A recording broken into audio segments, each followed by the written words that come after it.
Bienvenidas y bienvenidos a Dermatología Básica Comisión 2. Mi nombre es Natalia Guevara y junto con Paula Budiño Mendoza vamos a estar grabando videos para que puedan complementar el material de lectura. Comenzamos con funciones y estructura de la piel. La piel es un órgano de estructura compleja que cumple múltiples funciones que aseguran el mantenimiento de la integridad y homeostasis del organismo. Es el órgano más grande del cuerpo. Representa alrededor del 30% del total de peso de un adulto y una superficie de 2 metros cuadrados aproximadamente. Constituye una interfase que separa el medio interno con el medio externo, protegiendo nuestro cuerpo. Entre las funciones de la piel se destacan las siguientes. Actúa como barrera oponiéndose a las pérdidas hidroproteicas y protege al organismo de las agresiones externas, tanto físicas, químicas como microbiológicas. Mediante los mecanismos de vasoconstricción para conservar el calor y vasodilatación para enfriar el cuerpo, mantiene la homeotermia corporal. También lo hace gracias al tejido adiposo de la hipodermis, que actúa como aislante térmico. Nos protege de los rayos ultravioleta mediante la melanina producida por los melanocitos y la queratina producida por los queratinocitos. Al presentar millares de terminaciones nerviosas en la superficie, representa un órgano de percepción múltiple. Interviene en la síntesis de vitamina D y participa en la vigilancia inmunológica. También es considerado un órgano de expresión, ya sea por los gestos faciales o cambios que se producen involuntariamente, como el rubor facial, que puede expresar vergüenza, ira o acaloramiento, o por el contrario, palidez, que expresa temor, angustia, miedo o susto. Todas estas funciones son posibles gracias a su compleja estructura, que además también están relacionadas con las características del tejido que constituye cada capa de la piel. La piel está constituida por 3 capas superpuestas que son de superficie a profundidad, la epidermis, la dermis y la hipodermis o tejido subcutáneo. También por los anexos cutáneos, el aparato pilosebáceo, las glándulas sudoríparas y las uñas. El espesor de la epidermis puede medir como mínimo 0,04 milímetros y como máximo 1,6 milímetros. Esto depende de la región del cuerpo. El espesor de la dermis como mínimo 0,6 milímetros y como máximo 3. Y en hipodermis el espesor mínimo puede ser 0,6 milímetros y máximo 30 milímetros. La piel incluye todos los tejidos excepto el cartilaginoso y el óseo. Recuerden que los 4 tejidos biológicos son el tejido epitelial, el tejido conjuntivo o conectivo, el tejido muscular y el tejido nervioso.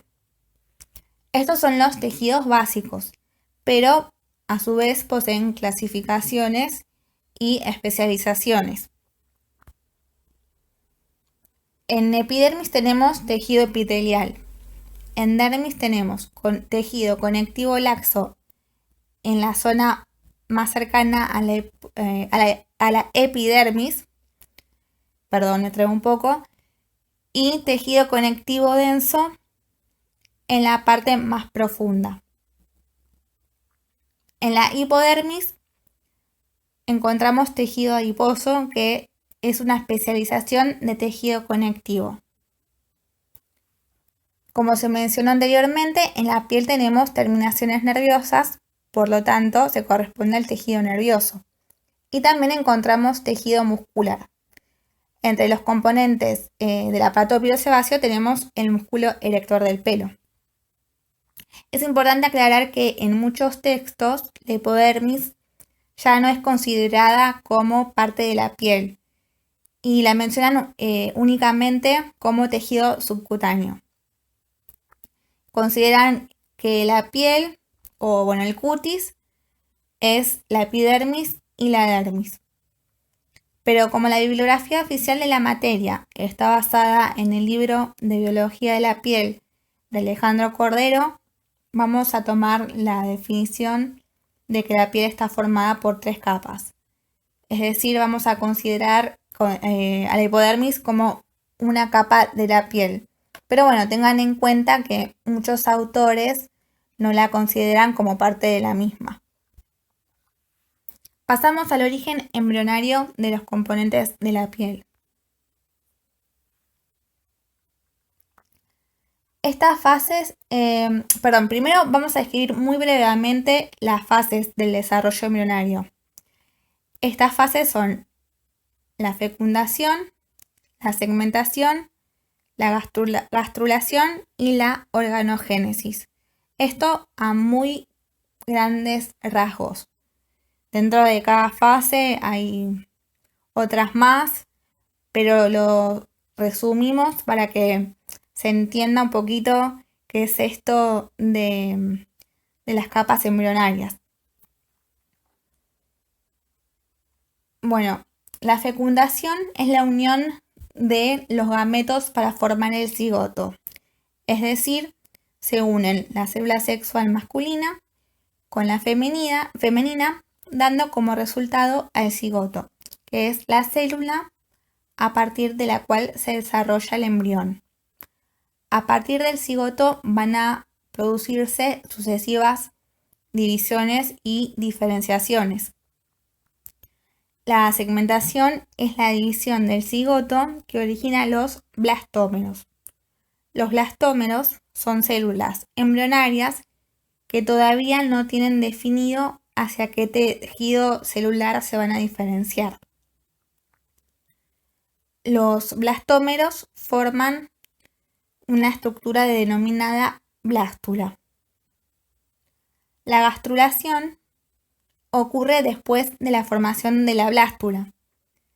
Es el proceso en el que se forman las capas fundamentales del embrión, que se conoce como capas u hojas germinales o embrionarias.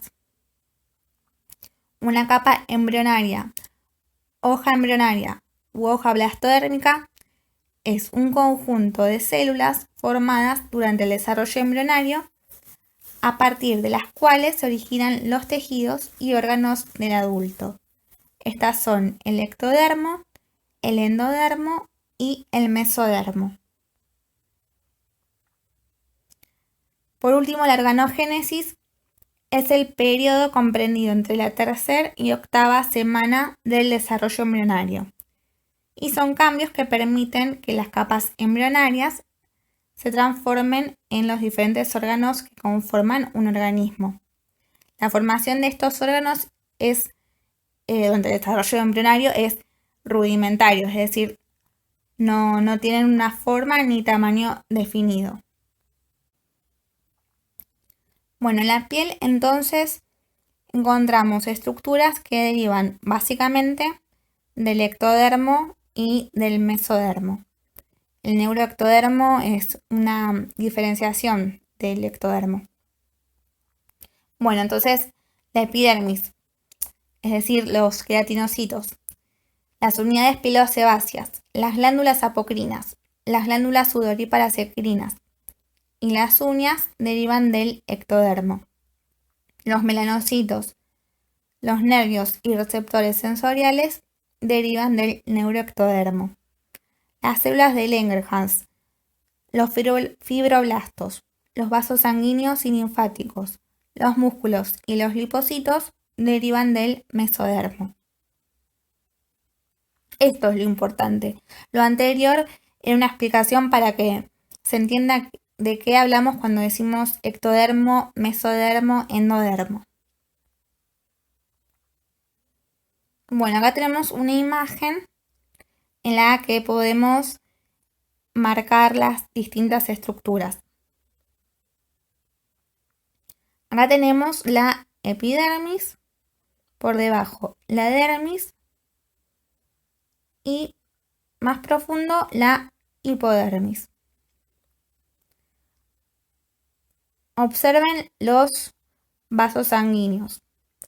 La epidermis es avascular.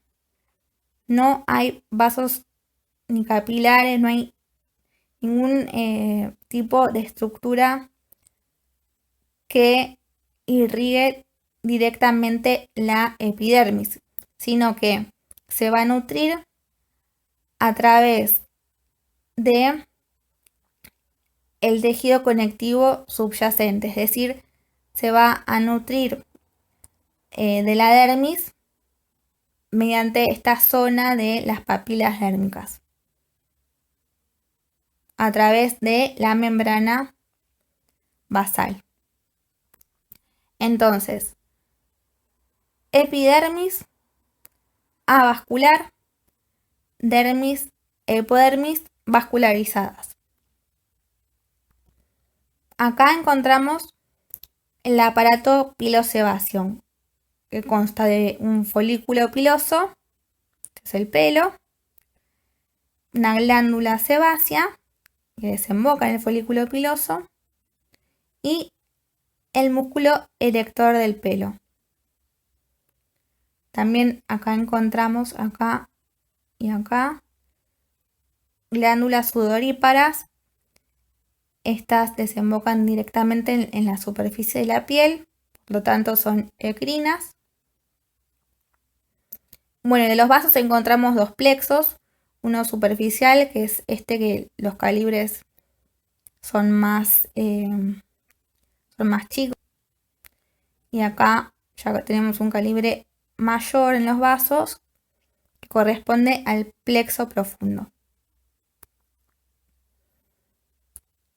Bueno, acá en la hipodermis están los adipocitos o lipocitos. Encontramos terminaciones nerviosas. Acá terminaciones nerviosas libres. A ver si puedo hacerle zoom. Bueno, se me fue todo. Perdón. Y acá terminaciones nerviosas encapsuladas, que son los corpúsculos de Krauss, de Merkel, de Pacini, de Ruffini. Creo que no me estoy olvidando de nada. Igualmente, los detalles los vamos a ir viendo a medida que avancemos con cada capa de la piel. En la piel existen variaciones.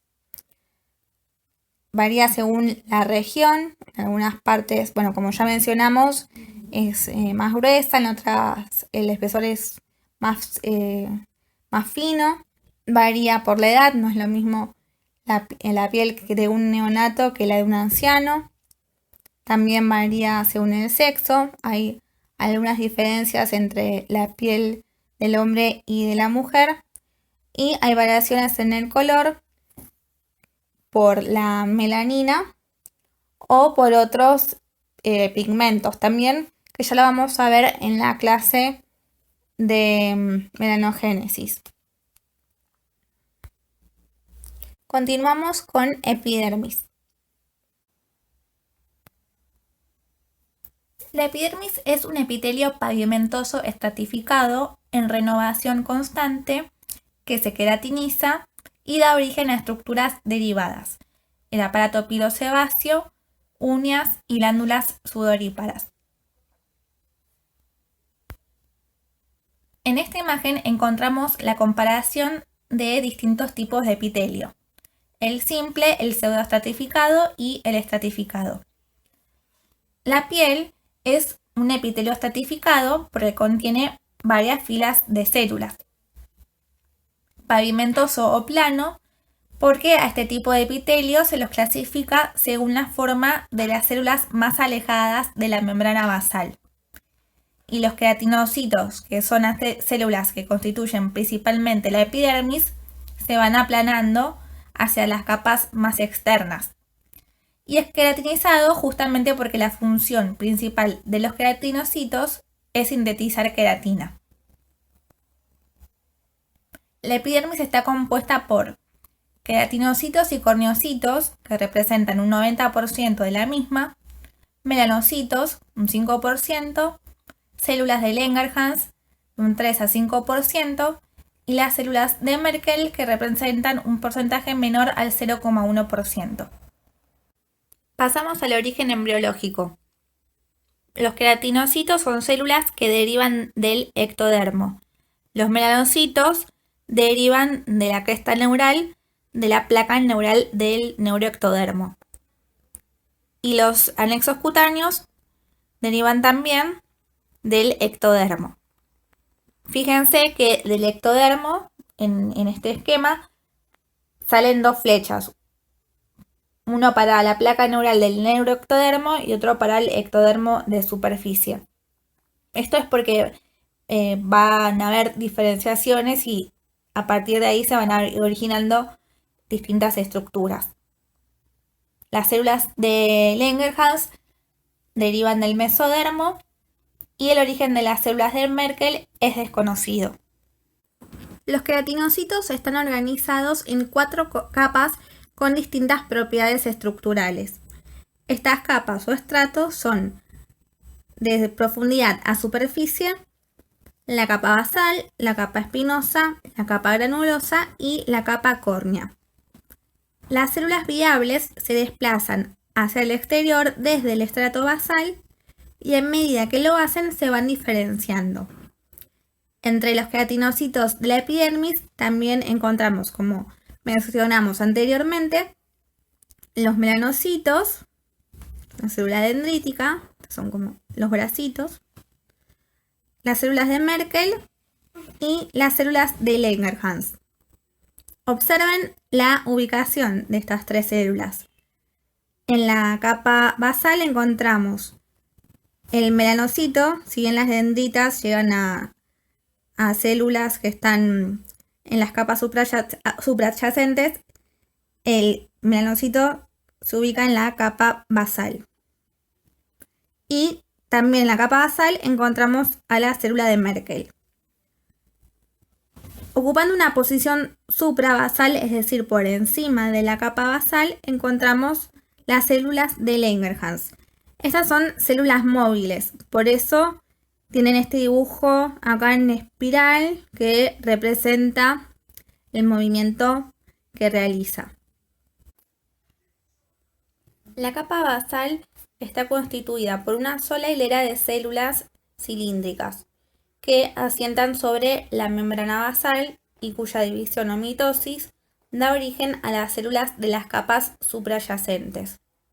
Entonces tenemos una sola hilera de células apoyadas sobre la membrana basal, unidas a esta mediante hemidesmosomas, que van a realizar mitosis, ya que la capa basal es la localización primaria de las células con actividad mitótica, y así van a dar origen a las demás células queratinocíticas de la epidermis. Pero no todas las células van a tener potencial para dividirse. Aproximadamente un 30 o 40% de los queratinocitos se van a encontrar en división. La capa espinosa está compuesta por varias hileras. Pueden ser de 5 a 10 según la región del cuerpo, de células poliédricas. Ya va cambiando de forma en la capa espinosa, que a medida que ascienden se van aplanando, unidas entre sí por puentes intercelulares que confieren a su superficie aspecto espinoso. Esto es cómo se observa microscópicamente. Los desmosomas se observan como unas espinillas, por eso se denomina esta capa como capa espinosa. En el espacio intercelular se encuentra el glucocáliz, compuesto por proteoglicanos, glucosaminoglicanos y glucolípidos, que actúa como una sustancia cementante. En el citoplasma de las células de las hileras más superficiales de la capa espinosa comienzan a observarse los cuerpos laminados de Ottland, también conocidos como cuerpos lamelares o queratinosomas. La capa granulosa consiste en 2 o 3 hileras caracterizada por la aparición de gránulos de queratohialina dentro del citoplasma. Las células a este nivel se siguen aplanando y todavía son viables. El espesor es proporcional de la capa córnea. Como ya se mencionó, los cuerpos laminados de Ottland se observan primeramente en las capas superiores de la capa espinosa, pero su sitio de acción principal se ubica entre la capa granulosa y la capa córnea. Entonces, entre la capa granulosa y la capa córnea, los cuerpos lamelares van a adosarse a la membrana celular para luego liberar su contenido de lípidos y enzimas al espacio intercelular, contribuyendo a la formación de una barrera lipídica que se opone a las pérdidas hídricas de la piel. Los gránulos de queratohialina, que son característicos de la capa granulosa, a los cuales les debe su nombre, contienen una proteína llamada profilagrina, formada por monómeros de filagrina, y otras proteínas precursoras de la envoltura de los corneocitos. Todo esto les va a quedar más claro cuando veamos todo el proceso de queratinización y cornificación, pero es importante que se vayan familiarizando con los nombres, ¿sí?, de los distintos componentes de cada capa celular. Durante la transición de las células de la capa granulosa a la capa córnea ocurren modificaciones que implican la pérdida del núcleo y todo el contenido celular, a excepción de los filamentos de queratina y la filagrina. La profilagrina contenida en los gránulos de queratohialina de la capa granulosa se convierten en filagrina durante esta transición. La filagrina no cumple una función específica en la capa granulosa, pero sí lo hace en la capa córnea, ya que en ese sitio va a ordenar y agrupar filamentos de queratina, más específicamente en las hileras más internas de la capa córnea. Entonces, la capa córnea está constituida por capas apiladas de células grandes, aún más aplanadas, anucleadas, sin organelas citoplasmáticas, por lo tanto que son células muertas, y están íntimamente unidas entre sí. Estas células muertas son los corneocitos. Las características de la célula córnea están adaptadas para mantener la integridad del estrato córneo y permitir al mismo tiempo la descamación. El estrato córneo se divide en 2 zonas: el estrato compacto, más internamente, y el estrato disyunto, que es la zona en la que los corneocitos son propensos a la descamación. En el compacto todavía están bastante unidos, muy unidos. La capa córnea ofrece rigidez y a la vez suficiente flexibilidad para no fisurarse durante los movimientos. Es impermeable y se opone a la penetración de moléculas exógenas. Bueno, en esta imagen encontramos también el estrato lúcido. El estrato lúcido es la zona de transición entre la capa granulosa y la córnea y se encuentra en la piel gruesa de palmas y plantas. Bueno, repasando, tenemos la capa basal, en la que se encuentran los queratinocitos en división. Miren este detalle. Acá también están formando el leuceo mitótico. Encontramos melanocitos en la capa basal, células de Merkel, asociada a una terminal nerviosa. Por encima de la capa basal, la capa espinosa, una célula de Langerhans, repito, por encima siempre de la capa basal, las células que van cambiando de forma. Por encima de la capa espinosa, la capa granulosa, con las células más aplanadas, todavía con núcleos. Y por encima, el estrato lúcido en palmas y plantas, y si no directamente el estrato córneo en el resto del cuerpo, en que ya no van a haber núcleos ni organelas, porque son células muertas, queratinizadas y bien aplanadas. En el estrato córneo diferenciamos dos zonas. La más profunda es el estrato compacto, donde todavía los corneocitos están bien empaquetados, están unidos. Y más llegando a la superficie, el estrato disjunctum o disyunto, con corneocitos en descamación. Acá tienen otro esquema de la epidermis con las formas de las células en las distintas capas. Y esta es una imagen histológica. Es un preparado obtenido con hematoxilina y eosina. La epidermis queda diferenciada entonces en 4 compartimientos. Una generatriz, que se corresponde con la capa basal, de diferenciación, que sería la capa espinosa, de transición, la capa granulosa, y de cornificación, la capa córnea. La zona de transición entre la porción viva y la porción de células muertas de la piel se ubica a nivel del tercio superior de la epidermis. La importancia funcional reviste en que es el comienzo de la barrera reguladora de los intercambios.